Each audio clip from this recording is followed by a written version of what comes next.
Hello बच्चों, आप सभी का हमारे चैनल मास्टरमाइंड क्लासेस में आप सभी का स्वागत है। तो आज हम पढ़ेंगे NCERT math 10th chapter 3 exercise 3.5 का हम क्वेश्चंस का हल देखेंगे। तो चलिए क्वेश्चंस 1 को हम स्टार्ट करते हैं। तो क्वेश्चंस 1 में क्या कह रहा है कि निम्न रैखिक समीकरणों के युग्म में किसका एक अद्वितीय हल है, किसका कोई हल नहीं है या किसके अपरिमित रूप से अनेक हल है। ठीक है, अद्वितीय हल की स्थिति में उसे वज्र गुणन विधि से आपको हल ज्ञात करना है। तो हमने पिछले लेक्चर में क्या पढ़ा था कि हमने कुछ कंडीशन पढ़ा था। हमने पढ़ा था कि जब a1 बटा a2 बराबर b1 बटा b2 बराबर c1/c2, अगर ऐसा केस आता है तो हम जानते हैं कि ग्राफ क्या होगा, समपाती होगा। ग्राफ क्या होगा, समपाती होगा। तो ऐसे समीकरण के युग्म का अपरिमित रूप से अनेक हल होगा। देन दूसरा कंडीशन क्या था कि a1 बटा a2 बराबर नहीं हो b1/b2 के। तो ऐसे केस में समीकरण का केवल एक हल होता है और केवल एक हल को बोलते हैं अद्वितीय हल, और इसका ग्राफ क्या करेगा, प्रतिच्छेद करेगा। ऐसे समीकरण युग्म को अविरोधी या संगत भी कहते हैं। देन तीसरा कंडीशन क्या था, a1 बटा a2 बराबर b1 बटा b2 बराबर नहीं c1/c2। तो ऐसा केस में क्या होता है कि ग्राफ समानांतर होगा, और जब ग्राफ समानांतर होगा तो कोई भी हल नहीं होंगे, और ऐसे समीकरण युग्म को असंगत या विरोधी समीकरण युग्म कहते हैं। तो पहले देखना होगा कि इन तीन कंडीशन में से किस कंडीशन को क्वेश्चन फॉलो करता है। अगर ऐसा होगा तो अपरिमित रूप से अनेक हल कहेंगे।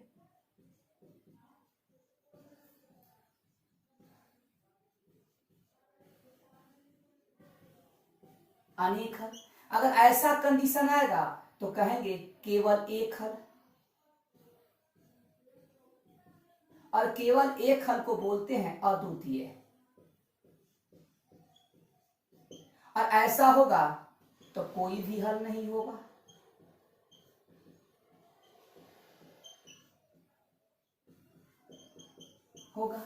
तो पहले हमको चेक करना होगा, बोला कि जिसका अद्वितीय हल की स्थिति में उसे वज्र गुणन विधि से। तो वज्र गुणन विधि का फॉर्मूला आपके पास लिखा गया है, और इस फॉर्मूला को हम कैसे निकालते हैं हम आपको थोड़ा सा चर्चा कर देते हैं, और फिर हम अगले लेक्चर में इसके बारे में आपको हम डीपली बताएंगे।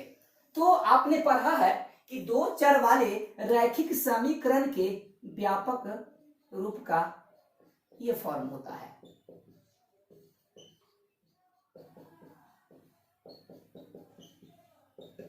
जब इन समीकरण को या तो प्रतिस्थापन विधि से सोल्व कीजिए या विलोपन से कीजिएगा, इस तरह का फॉर्मूला आपको क्रिएट हो जाएगा, बन जाएगा। ठीक है बच्चों, इस फॉर्मूला के बारे में हम आपको अगले लेक्चर में हम प्रोवाइड करेंगे।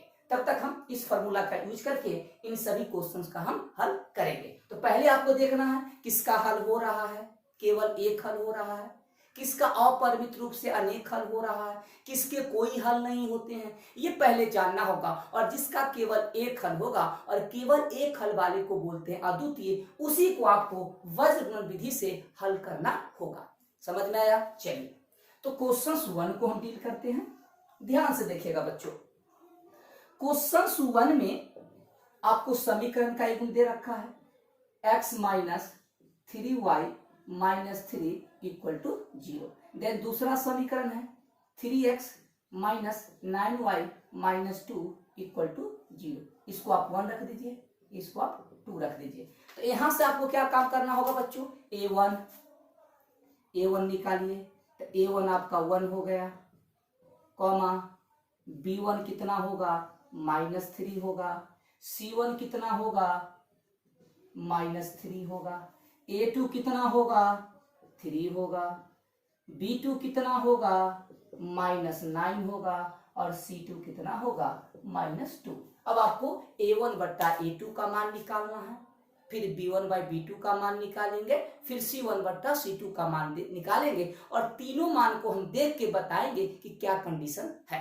तो चलिए अब अपने मन से क्या करना होगा, अब आपको a1/a2 का मान निकालना होगा। तो देखिए a1 का मान है 1 और a2 का मान है 3। अब आपको b1/b2 निकालना होगा।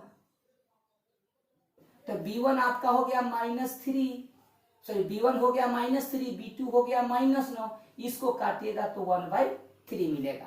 अब आपको देखिए a1/a2 b1/b2 के बराबर हो जाए तो c1 c2 निकालना होगा। तो c1 c2 निकालते हैं, तो -3/-2 तो 3/2। आपको क्या, आपने क्या देखा, a1/a2 किसके बराबर है, b1 और b2 के, और c1/c2 के बराबर नहीं है, तो हम कहेंगे कि कोई भी हल नहीं होगा। तो लिख देंगे कि चूंकि a1/a2 बराबर है b1/b2 के और बराबर नहीं है c1/c2 के, इसीलिए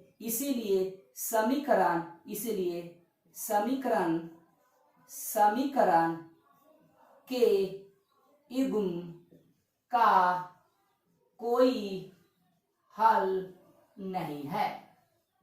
ठीक है, तो जब कोई हल है ही नहीं तो इसके हल ज्ञात करना ही नहीं है। किसका ज्ञात करना है, जिसका केवल एक हल दिखेगा उसको हम क्या करेंगे, हल करेंगे। तो इसको आप नोट डाउन कर लीजिए बच्चों। चलिए अब क्वेश्चन 1 का 2 देखते हैं। क्वेश्चन 1 का 2 देखते हैं। चलिए क्वेश्चन 1 का 2 देखेंगे। तो क्वेश्चन 1 का 2 देखेंगे।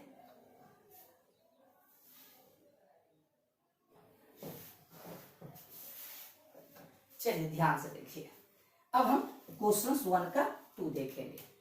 तो क्वेश्चन 1 का 2, चलिए 2 देखते क्या लिखा हुआ है। लिखा हुआ है बच्चों 2x + y = 5, देन 1 समीकरण, देन 3x + 2y = 8, देन 2। अब आपको a1 का मान निकालना होगा। तो बताइए a1 कितना होगा, 2, बिल्कुल सही। b1 कितना होगा, 1, बिल्कुल सही। c1 कितना होगा, -5 होगा बच्चों। a2 कितना होगा, तो हम कहेंगे 3। b2 कितना होगा, तो 2। c2 कितना होगा, तो हम कहेंगे -8। अब आपको क्या निकालना होगा, a1/a2 का मान निकालना होगा। चलिए निकालते हैं। अब a1/a2, तो a1 का मान कितना, 2, a2 का मान कितना, 3। अब निकालेंगे b1/b2, तो क्या हो जाएगा 1/2। देखिए तो क्या दोनों बराबर है, नहीं है, तो c1 c2 निकालने की आवश्यकता नहीं है। लिख देंगे कि चूंकि a1/a2 बराबर नहीं है b1/b2 के, इसलिए कह सकते हैं, इसीलिए समीकरण के युग्म का केवल एक हल, मतलब अद्वितीय है। अब अद्वितीय हल है तो इसको आपको कौन सी विधि से हल करना होगा, वज्र गुणन विधि से हल करके x और y का मान क्या करना होगा, आपको फाइंड आउट करना होगा। तो चलिए अब हम इसको सोल्व करते हैं। तो ध्यान से देखिएगा,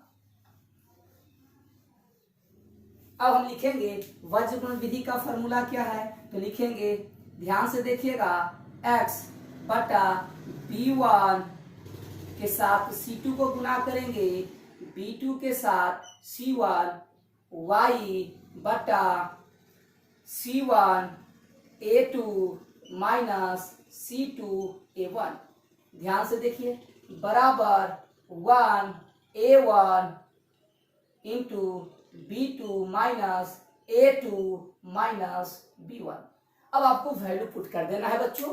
देखिए ध्यान से, अब यहां से या x चला, वैसे ही b1, देखिए b1 कितना है, लिख देते हैं b1 1 गुना 1, C2 कितना है -1, B1 के साथ C2, B1 के साथ C2 -8 माइनस B2 कितना है 2 गुना C1 कितना है -5 इज इक्वल, ध्यान से देखिएगा y C1, देखिए C1 कितना है -5 इंटू A2 कितना है 3 माइनस C2 कितना है -8 इंटू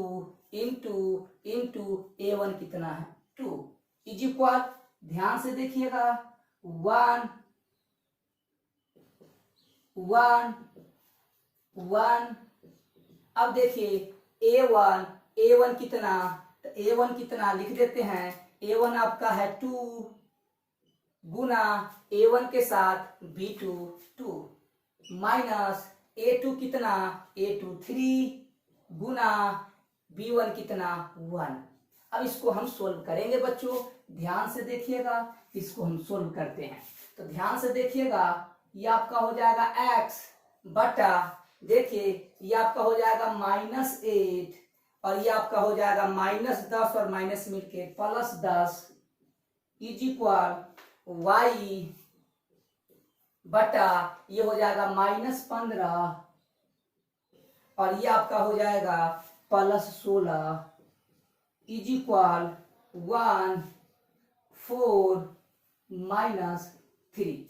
अब इसको सोल्व कीजिएगा बच्चों, तो x/2 होगा और ये हो जाएगा y बटा 1 और ये हो जाएगा 1/1। तो आपको एकाएक ही क्या काम करना होगा, क्योंकि x और y का मान निकालना है, तो x/2 इसके इक्वल करेंगे, y/1 इसके इक्वल करेंगे। तो लिखेंगे चूंकि x/2 बराबर 1, इसीलिए x बराबर 2 और y बराबर 1। इसको, इन दोनों को लिया। अब हम इस समीकरण को चेक कर लेते हैं, कहीं मिस हो सकता है। तो देखिए समीकरण 2 में हम इसको चेक करते हैं। तो x का मान 2 रखेंगे तो 2 दूना 4 1 5 सही है। x का मान रखेंगे 6 या 2 8, आपका आंसर बिल्कुल सही है। समझ में आया? क्या काम करना होगा बच्चों, एक बार इसका मान इसके साथ इक्वल करना है, एक बार इसका मान इसके साथ इक्वल करना, अर्थात x/2 1/1 की इक्वल कीजिएगा, x का वैल्यू निकलेगा, y/1 1/1 के इक्वल करेंगे, हमारा क्या हो जाएगा, वैल्यू पता हो गया। समझ में आया? चलिए अब क्वेश्चन 3 को लगाते हैं। अब क्वेश्चन 3 को लगाएंगे।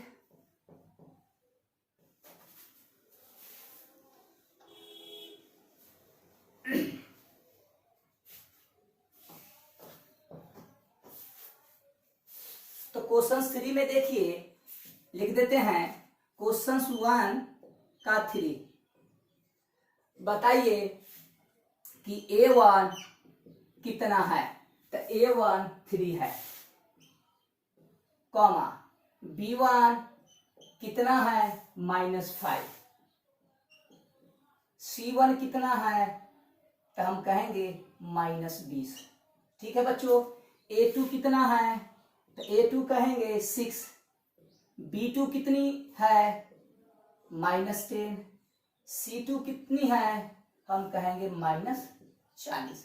अब आपको चेक करना होगा, यानी अब आपको A1 बटा A2 का मान निकालना होगा, A1 बटा A2।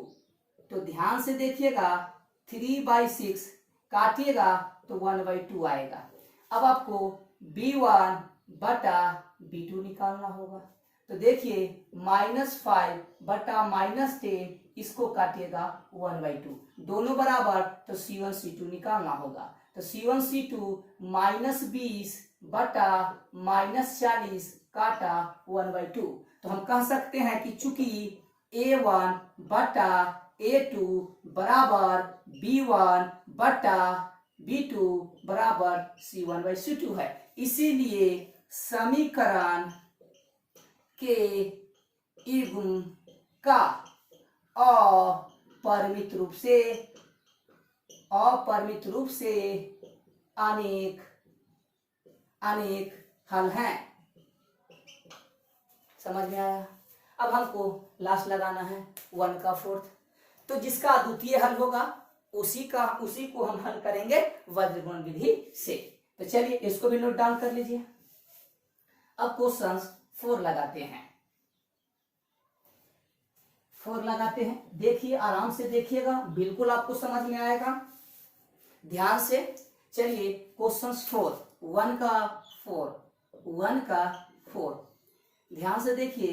यहां से A1 कितना निकलेगा बच्चों 1, B1 कितना निकलेगा -3, C1 कितना निकलेगा हम कहेंगे -7, A2 कितना निकलेगा 3, B2 कितना होगा -3, C2 कितना होगा -15। तो लिखेंगे अपने मन से अब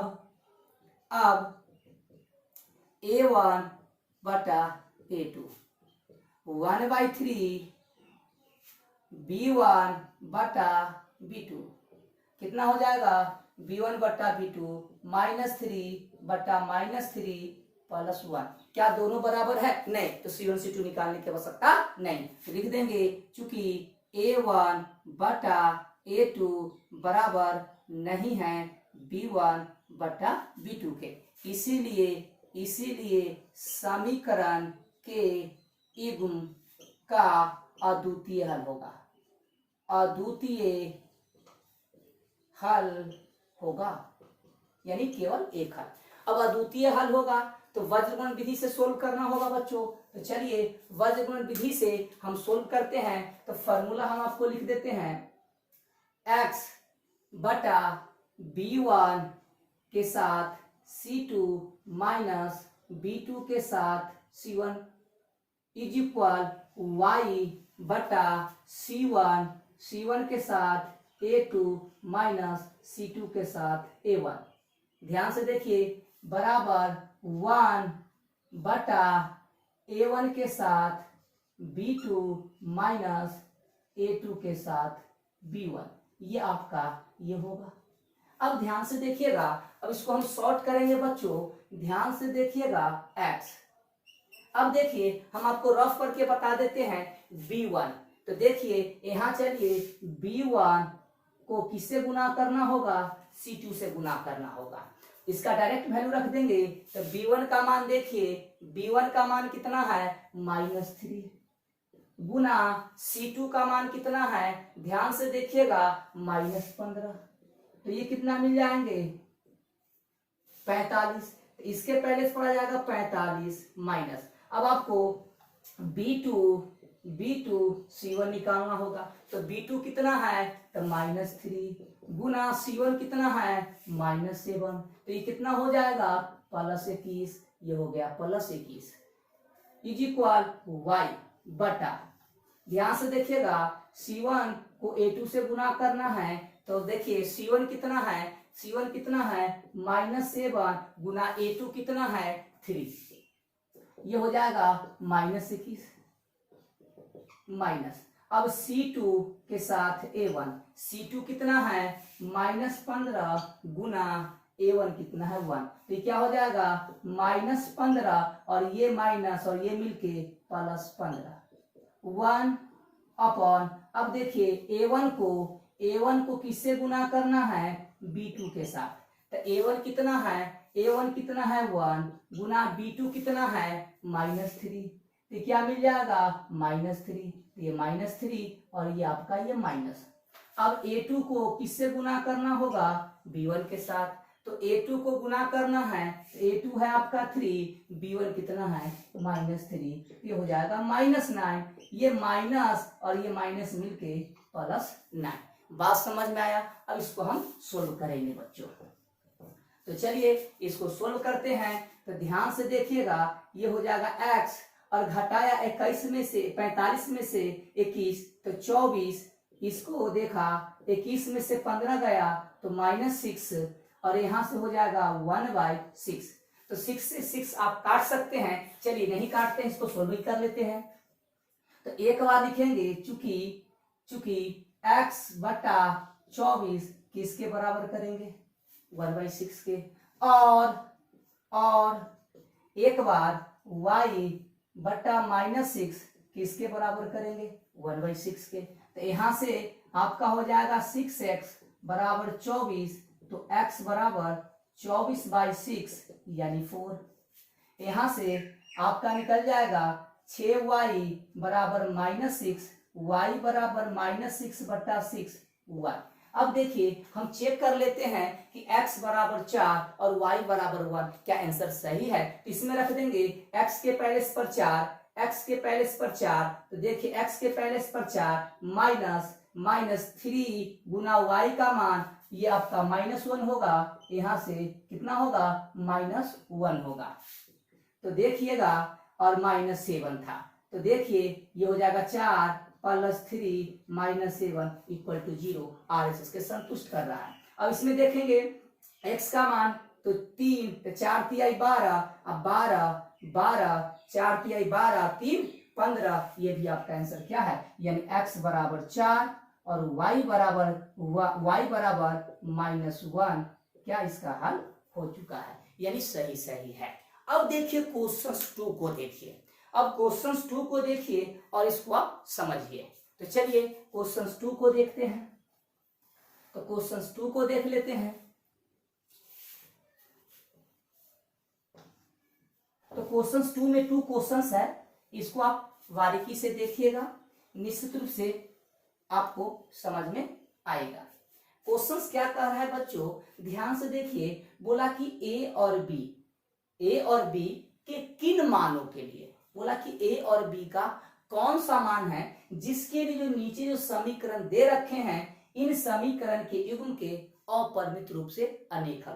कहने का मतलब देखिए यहाँ पर ए बी अननोन है और बोला कि ए और बी का वैल्यू बताइए जिसके लिए इन दोनों समीकरण का हल कितना होना चाहिए, अपरिमित रूप से अनेक हल होना चाहिए। तो अब हम जानेंगे कि अपरिमित रूप से अनेक हल कब होते हैं, जब a1/a2 बराबर b1/b2 बराबर c1/c2 जब होते हैं, तो समीकरण के युग्म का अपरिमित रूप से क्या होते हैं, अनेक हल होते हैं। तो चलिए पहले हम पहला समीकरण में क्वेश्चन 2 के लिए ध्यान से देखिएगा कि बच्चों a1 कितना है, तो हम कहेंगे कि a1 हमारा है 2। ध्यान से देखिएगा बच्चों, b1 कितना है, तो कहिएगा b1 है 3। देन c1 कितना है बच्चों, तो हम कहेंगे -7, क्योंकि इधर आ जाएगा। अब यहां से देखिएगा a2 कितना है, तो a2 कहेंगे x का गुना यानी a - b, comma a - b। अब ध्यान से देखिएगा b2 कितना है, तो b2 कहेंगे a + b। देन c2 कितना है, तो देखिएगा ये सब इधर आएंगे तो माइनस हो जाएंगे, माइनस लगा दिया और सभी को ब्रैकेट में लिख दिया 3a + b - 2। बात समझ में आया? अब हम लिखेंगे, चूंकि हम जानते हैं कि अपरिमित रूप से अनेक हल होते हैं, लिखेंगे चूंकि a1 बटा a2 बराबर b1 बटा b2 बराबर c1 बटा c2। क्यों? अपरिमित रूप से अनेक हल हो रहा है। अब हम वैल्यू पुट कर देंगे बच्चों, ध्यान से देखिएगा। तो यहीं आपको हम पुट कर देते हैं, चलिए यहाँ कर देते हैं। a1 का मान कितना है, तो a1 का मान कहिएगा 2 है, तो रख देते हैं 2 रख दिया। a2 का मान क्या है, a - b बराबर b1 का मान कितना है 3, b2 का मान क्या है a + b, c1 का मान कितना है -7 बटा -3a + b - 2। अब देखिए कितने अननोन है, इसका मतलब होता है 2 समीकरण, किसी 2 को एक बार उठाइए फिर अगले को 2 उठाइए, यानी हम पहला दूसरा को उठाएंगे तो a और b में एक रिलेशन मिलेगा, फिर दूसरा तीसरा को उतार लीजिए फिर एक रिलेशन मिलेगा, या पहला तीसरा ले सकते हैं। तो चलिए लेते हैं, लिखेंगे अब कहेंगे 2 बटा a - b = 3 बटा a + b, और एक बार ले लीजिए 3 बटा a + b, और ये माइनस से माइनस कैंसिल हो जाएगा, तो 7 बटा 3a + b - 2। अब इसको सोल्व करेंगे, तो दो समीकरण मिलेंगे, क्योंकि दो अननोन हैं तो दो समीकरण आना चाहिए। अब इसको हम तिरछा तिरछी गुना कर लेंगे बच्चों, तो इसको तिरछा तिरछी गुना करेंगे तो 3a माइनस 3b बराबर 2a प्लस 2b। ठीक है बच्चों, अब हम लाते हैं, ध्यान से देखिएगा, सभी को एक तरफ लाएंगे तो 3a minus 3b minus 2a minus 2b equal to 0। तो ध्यान से देखिएगा, यहां से ये आपका हो जाएगा a और ये हो जाएगा 5b इक्वल टू 0। ठीक है, इसको आप 1 ले लीजिए। समझ में आया कि नहीं आया? चलिए ठीक है, ध्यान से देखिएगा, 3a माइनस 3b हो गया, ये आ गया तो आपका हो ठीक है। अब हम इसको सोल्व करेंगे बच्चों।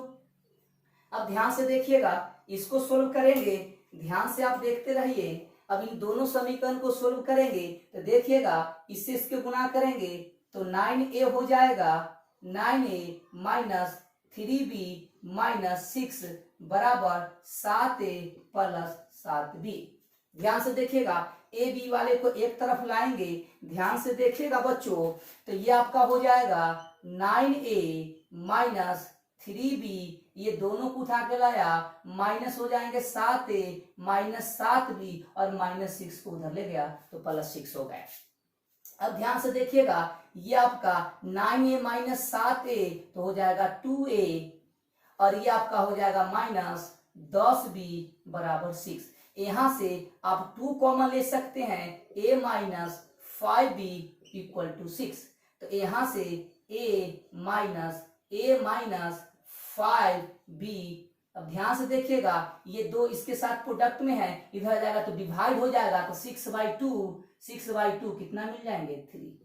अब आपको दोनों समीकरण को क्या करना है, हल करना है, तो घटा लेंगे, a से कट जाएगा, लिखेंगे समीकरण 1 घटाव 2 से, 1 घटाव 2 से, तो आपका है a माइनस 5b बराबर 0। दूसरा क्या है, a माइनस 5b इक्वल 3।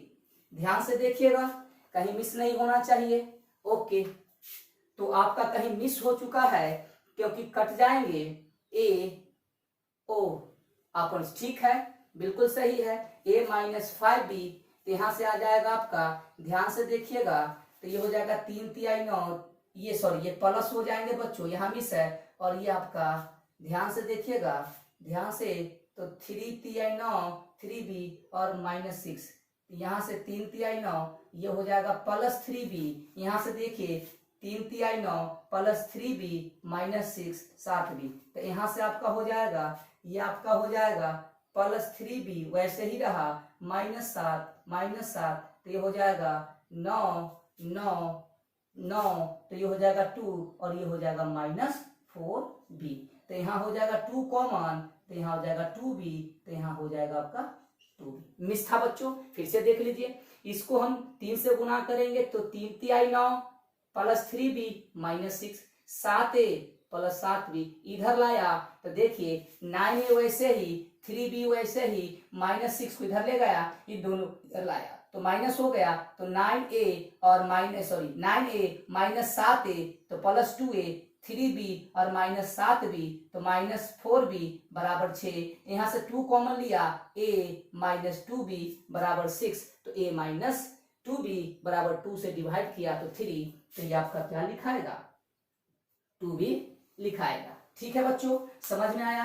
तो ये आपका प्लस था, ये माइनस, ये प्लस, ये माइनस, तो ये कैंसिल हो जाएगा, तो माइनस 3b बराबर माइनस 3, तो देयरफॉर b बराबर माइनस 3 बटा माइनस 3 कितना मिल गया प्लस 1।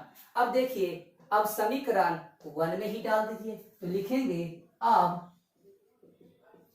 समीकरण 1 में b का मान देने पर, तो देखिए a माइनस 5b बराबर क्या है 0 है, तो ध्यान से देखिएगा a माइनस 5 और b का मान कितना 1 इक्वल टू 0, a बराबर a माइनस 5 बराबर 0, a बराबर क्या हो जाएगा 5 और b बराबर कितना हो जाएगा 1, तो ये आपका आंसर हो गया। यानी a बराबर 5 b बराबर 1 होंगे तो समीकरण निकाय के क्या होंगे, अपरिमित रूप से कितने हल होंगे, अनेक हल होंगे। बात समझ में आया? चलिए ठीक है, इसको नोट डाउन कर लीजिए। अब क्वेश्चन 2 का 2 देखेंगे। ठीक है बच्चों, चलिए 2 का 2 देखेंगे।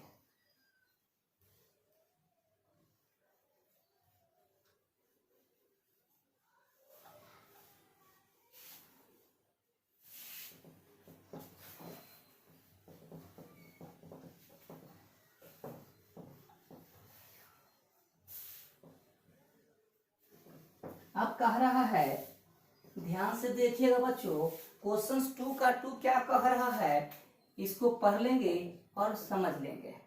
कह रहा है के किस मान के लिए निम्न समीकरण युग्मों के समीकरण को रैखिक समीकरणों के युग्म का कोई हल नहीं होगा। बोला के का वैसा मान बताइए जिसके लिए इसका कोई हल ना मिले। तो कोई हल कब नहीं होता है ये आपको पता है। तो पहले हम यहां से लिख लेते हैं कि a1 का मान कितना, a1 का मान कितना 3, b1 का मान कितना 1, c1 का मान कितना 1 -1, सॉरी ये हो जाएगा -1। अच्छा a2 का मान कितना, तो हम कहेंगे 2k -1, b2 का मान कितना, तो हम कहेंगे k -1, c2 का मान कितना, तो हम कहेंगे -2k + 1। अब लिखेंगे चूंकि कोई भी हल ना हो तो कोई भी हल होने का कौन सा कंडीशन है, तो हम कहेंगे कि जब a1 बटा a2 बराबर b1 बटा b2 बराबर नहीं c1/c2। ठीक है, अब हम वैल्यू पुट कर देंगे बच्चों इस पर। बताइए कि a1 का मान कितना है 3, चलिए ठीक है, a1 का मान कितना 3, a2 का मान कितना 2k -1, b1 का मान कितना 1, b2 का मान कितना k -1 बराबर नहीं c1 का मान -1 और c2 का मान ये आपका है। अब देखिए यहाँ पर क्या है कि एक ही अननोन है, तो हम यही दो समीकरण को लेके इसको लेकर और k का मान निकाल लेंगे। जो k का मान होगा वही इसका आंसर होगा। तो लिखेंगे चूंकि 3 बटा 2k -1 बराबर 1 बटा k -1। इसको सोल्व करेंगे और इसको भी सोल्व करेंगे, या तो इसको लेके कीजिएगा तो k का एक वैल्यू आएगा जो उसके बराबर नहीं करना है, तो यहीं से सोल्व कर लेते हैं। तो ये हो जाएगा तिरछा तिरछी गुना किया 3k -3 बराबर 2k -1। देयरफॉर या 3k इसको उठा के लाया -2k, ये -1 ये गया +3, तो यहां से हो जाएगा k बराबर 2, यानी k बराबर 2। तो k का कौन सा मान है, हम कहेंगे अतः k बराबर 2 के लिए समीकरण के युग्म का कोई भी हल नहीं होगा।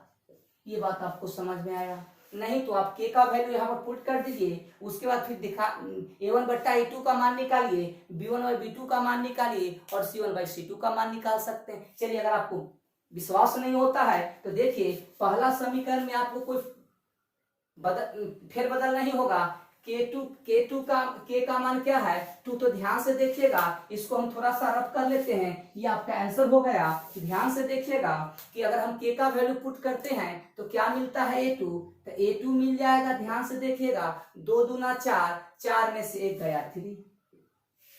अब ध्यान से देखिएगा b2 कितना है, k का मान 2, तो 2 में से गया 1 तो 1। c2 का मान देखिए तो क्या हो जाएगा, k का मान 2, तो 2 दूना 4 1 5 -5। अब देखिए a1 बट्टा a2 निकाल के देखिए, a1/a2 निकालिए, तो a1 का मान देखिए 3 है